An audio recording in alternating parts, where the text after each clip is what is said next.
1954లో England దేశంలోని SOHO అనే నగరంలో కలరా మహమ్మారి వ్యాధి నగరం మొత్తం వ్యాపించింది. దానివల్ల చాలామంది మృత్యువాత పడ్డారు. ఇది ఎందుకు వచ్చిందో, ఎలా వచ్చిందో ఎవ్వరికి అర్థమయ్యేది కాదు.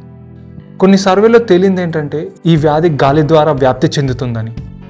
ఎందుకంటే ఆ టైంలో ఇంగ్లాండ్లో గాలి చాలా కాలుష్యమైంది.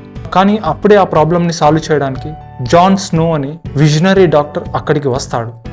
ఇంకా దాని మీద డీప్గా రీసెర్చ్ చేసి మ్యాప్ ఒకటి తయారు చేస్తాడు. ఈ మ్యాప్లో కలరా ఫస్ట్ ఎక్కడ స్టార్ట్ అయింది, ఆ జబ్బు వచ్చిన వాళ్ళకి ఏమేమి సిమ్టమ్స్ ఉన్నాయి, ఇంకా దానివల్ల ఎక్కడెక్కడ ఎంతమంది చనిపోయారు, ఇంకా ఏ ఏరియాస్లో ఎంతమంది సీరియస్గా ఉన్నారు, అవన్నీ తన మ్యాప్లో మార్క్ చేసుకుంటాడు. అలా చేసిన తర్వాత తన మ్యాప్లో ఒక కొత్త విషయాన్ని కనిపెడతాడు. అదేంటంటే ఆ మ్యాప్లో మార్క్ చేసిన మార్క్స్ అన్నీ ఒక సైడే కనిపిస్తాయి. అది జనాలు తాగే మంచినీటి ట్యాప్ సైడ్. సోహో నగరం మధ్యలో ఆ వాటర్ ట్యాప్ ఉంటుంది. ఆ నగరం ప్రజలు వాళ్ళ డైలీ అవసరాలకి అక్కడే నీళ్లు పట్టుకుంటారు, అవే తాగుతారు. ఈ నిజం కనిపెట్టిన జాన్ స్నో వెంటనే ఆ మున్సిపల్ ఆఫీస్కి వెళ్ళి తన సెర్చ్లో తేలిన నిజాలు వాళ్ళతో చెప్పి ఆ వాటర్ సప్లైని స్టాప్ చేయిస్తాడు. ఆ తర్వాత అక్కడ జనాలు కొద్దిగా వాళ్ళ రోగం తగ్గిపోతుంది. అప్పటి నుంచి ఆ జనాలు వాటర్ని ప్యూరిఫై చేసుకొని తాగడం మొదలెడతారు. దాని తర్వాత ప్రపంచం మొత్తం వాటర్ని ప్యూరిఫై చేసుకొని తాగడం స్టార్ట్ చేస్తుంది. ఆ తర్వాత తన డైలీ రొటీన్లో వచ్చే ప్రాబ్లమ్స్ని సాల్వ్ చేసుకోవడానికి ఈ కలరా కాన్సెప్ట్ తనను చాలా ఇన్స్పైర్ చేసింది. చాలా నేర్చుకుంటాడు. ముఖ్యంగా మనలో చాలామందికి తెలియనిది కొన్ని నమ్మలేని నిజాలు కనిపెడతాడు. ఇంకో విషయం, కలరా అనే జబ్బు మనకు తాగే వాటర్ వల్ల వస్తుందని జాన్ స్నో ఫైనల్గా తను తయారు చేసిన మ్యాప్ వల్ల తనకి తెలిసింది అనుకుంటున్నాం. నిజానికి ఈ డాక్టర్కి వాటర్ వల్ల అవ్వచ్చని ముందే డౌట్ వచ్చింది. ఇన్ఫ్యాక్ట్ సోహోలో కలరా రావడానికి 6 years ముందు నుంచే జాన్ స్నో రీసెర్చ్ పైన పనిచేస్తాడు.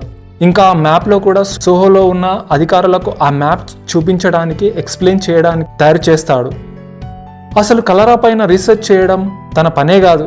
చెప్పాలంటే తను బోరింగ్ రొటీన్ జాబ్ చేస్తూ అది ఒక హాబీలా లేక ఒక సైడ్ ప్రాజెక్ట్లా ఇంట్రెస్ట్ తీసుకొని రీసెర్చ్ చేస్తాడు.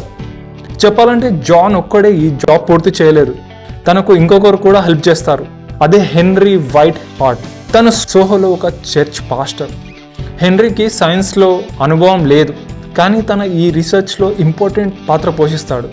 ఎందుకంటే ఆలోచనల్లో కానీ జ్ఞానంలో కానీ జాన్తో సంబంధం లేకున్నా కానీ అదే హెల్ప్ అవుతుంది.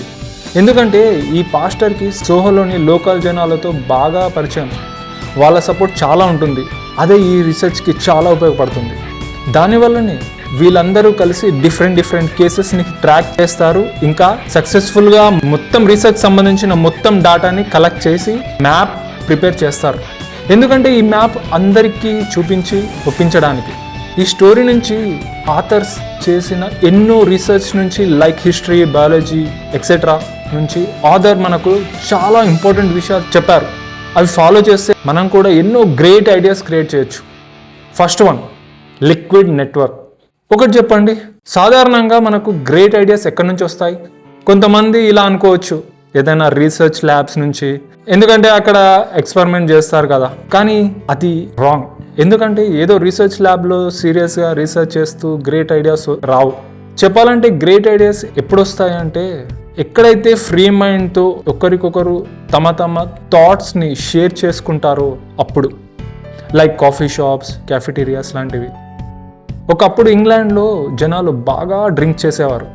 ఎప్పుడైతే ఆల్కహాల్ డ్రింక్ చేయడం మానేసి కాఫీ డ్రింక్స్ చేయడం స్టార్ట్ చేస్తారో అప్పటి నుంచి ఇంగ్లాండ్లో న్యూ ఐడియాస్ ఇంకా న్యూ ఇన్నోవేషన్స్ నెంబర్స్ చాలా పెరుగుతాయి. అక్కడ కాఫీ షాప్స్కి వెళ్ళే సేమ్ మైండ్ సెట్ ఉన్న వాళ్ళతో కూర్చొని వాళ్ళ ఇన్నోవేషన్స్ థాట్స్ని షేర్ చేస్తారు. మనం ఎప్పుడైతే సేమ్ మన ఆలోచనలు ఉన్న ఫ్రెండ్స్ని కలిసినప్పుడు కానీ, వాళ్ళతో టైం స్పెండ్ చేస్తున్నప్పుడు కానీ ఆ థాట్స్కి సంబంధించిన కొత్త విషయాలు తెలుసుకుంటాం. అలా వాళ్ళతో నెట్వర్క్ గ్రూప్స్ కూడా క్రియేట్ చేసుకోవాలి. సో అలా థాట్స్ షేరింగ్ ప్రాసెస్లో చిన్న థాట్స్ కూడా గ్రేట్ ఐడియాస్లా మారుతాయి.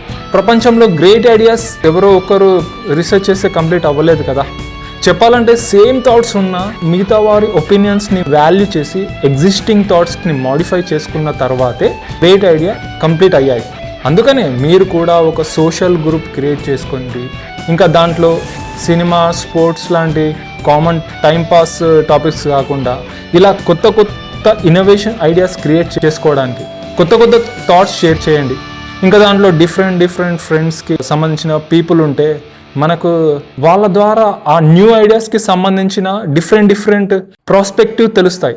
అవి మన ఐడియాస్ని సింపుల్ థాట్స్ నుంచి గ్రేట్ ఐడియాస్గా మార్చడానికి కూడా యూజ్ అవుతాయి. మనం కరెక్ట్ వేలో వెళ్తున్నామని ఎప్పుడు అర్థమవుతుంది తెలుసా? చిన్న ఆలోచన ఉన్న వాళ్ళు ఎదుటి వారి గురించి మాట్లాడతారు, అంటే గాసిప్స్ చెప్తుంటారు. యావరేజ్ ఆలోచనలు ఉన్న వాళ్ళు ఈవెంట్స్ గురించి మాట్లాడుకుంటారు, like sports, cinema, like that. కానీ great people new ideas and thoughts గురించి మాట్లాడుకుంటారు. ఎందుకంటే ఎప్పుడైతే మీరు న్యూ ఐడియాస్ గురించి డిస్కస్ చేయడం స్టార్ట్ చేస్తారో అప్పుడు మీకు ఇంకా కొత్త ఐడియాస్ వస్తాయి. వచ్చిన ఆ న్యూ ఐడియాస్ సేమ్ థాట్స్ ఉన్న పీపుల్తో షేర్ చేసుకుంటే అవి చిన్న థాట్స్ నుంచి గ్రేట్ ఐడియాస్గా మారే ఛాన్సెస్ ఉంటాయి. Break the pattern. ఎప్పుడైతే మనం సేమ్ రొటీన్ జాబ్ చేస్తూ అదే రోజు ఫాలో అవుతుంటామో అప్పుడు మనం ఏదో మైండ్ సెట్తో ఉంటాం, కొత్తగా ఏం ఫీల్ అవ్వం. ఎందుకంటే మనకు కొత్తగా ఆలోచించాల్సిన అవసరం కూడా రాదు.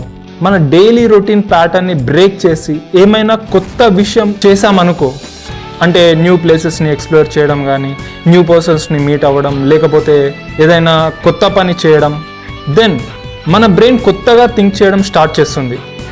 అప్పుడు మనకి కొత్త ఆలోచనలు వచ్చే ఛాన్సెస్ ఎక్కువగా ఉంటాయి.